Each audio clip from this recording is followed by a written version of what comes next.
Welcome. I hope that you are doing well. By the end of this video, you and I will discover the best ways to research the products that you are hoping to sell on eBay. If you get anything out of this, please hit the like button and subscribe to this channel. Without any further ado, let's dig into it. So there is one way that is tried and true that I've been using for years to look up the value of products I'm looking to buy and then resell. And that is to go to eBay and look up comparable sales.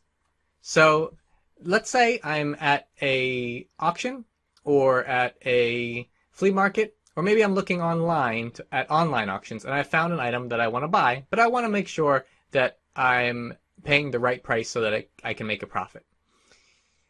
The best way to look up comparable sales is to go to the search engine and then look up the most specific information you can on the item. And because you're going to be doing this over and over again, you're going to want to find a quick system of doing this. So let's say I found a Yamaha guitar piano. If it was an electronic, something like an electronic instrument or an electronic gadget, the best way is to look up the model number, which is usually on the back of the item. So I know that the item that I'm looking at is a Yamaha SHS 10R. Once I put it in the search bar, you can see the items that are for sale. So the first one that pops up is one that has 15 bids, $177. This one has its box and is going for $267. Another one with a adapter, it is for $230, and so on. So this is the first step. You can see the ones for sale. But a better way to see what the going rate is to look at sold items. Now, one thing I like to look at this page is to see how many are for sale. There's 14 for sale, and then we can see the sell-through rate when we go to the completed item. So remember, we learned this before to look at completed items, and I like to look at completed items because sometimes it'll show ones that didn't sell, and I'll know maybe if there's a price that's too high.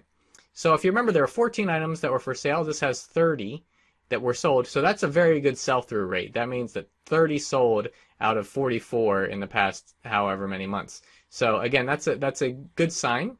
And I'm going to see this one sold for, well, it has a best offer accepted, so I have to watch that. Remember, you're looking for the green numbers, because that means the green numbers means that the item actually sold. The black numbers means that it did not sell. And you can see that one's $250, but it did not sell. So let's keep scrolling. So we had a best offer accepted. This one went for $170. This one was for $100, but it said it has bad keys. But mine, I know the one that I'm buying works. And then this was $175 with the box. And then $100. So $170. So it looks like I'm seeing a lot of $100 if there's some problems with it. But $175 keeps popping up and up again, right? So $175, $100 for restoration. So that one's broken. So I know if it's broken, it'll go for $100 most likely. And then this one needed a restoration also. So there's one for $200 to $200. So again, so if the range is $100 to $200 and $175 popped up several times, in my mind, when I purchase this item, I would want to make sure that I buy it so that I'd anticipate a $175 sale. Again, I would have to look at the condition, if it needs some restoration, or if I don't know if it works or not. Maybe I don't want to push my luck for more than $100. But if it's got the box and the adapter, then it looks like $200 is the number for this one. So again, this is the best way to find out prices for eBay items you're looking to purchase to resell. Again, the more you do this, the better you will get and the faster you will get at looking up items for sale.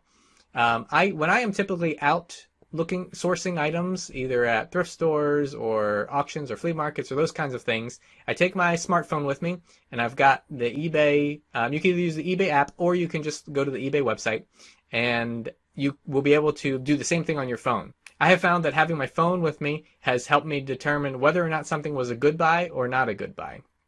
So one thing I want to point out is when you're looking up things for sale, make sure that you find the exact same item. So if you remember that Tweety Bird, Talking Tweety that we were looking at before, so that Talking Tweety Bird, if I were looking, let's say I found one for sale, I'd want to make sure that I'm comparing the same item, right?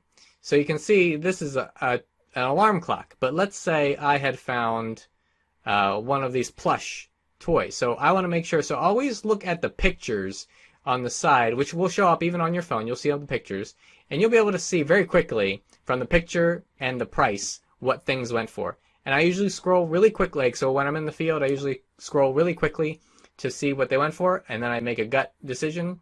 If you're on your computer and you're looking for things to buy and sell, it's nice to have either an Excel document or a pen and a paper close hand, and you can keep track of the ones that you're buying, so that you know how much money you're spending on the items that you're looking for. But again, this is the best way to look up comparable sales of the items you're looking to purchase and then resell.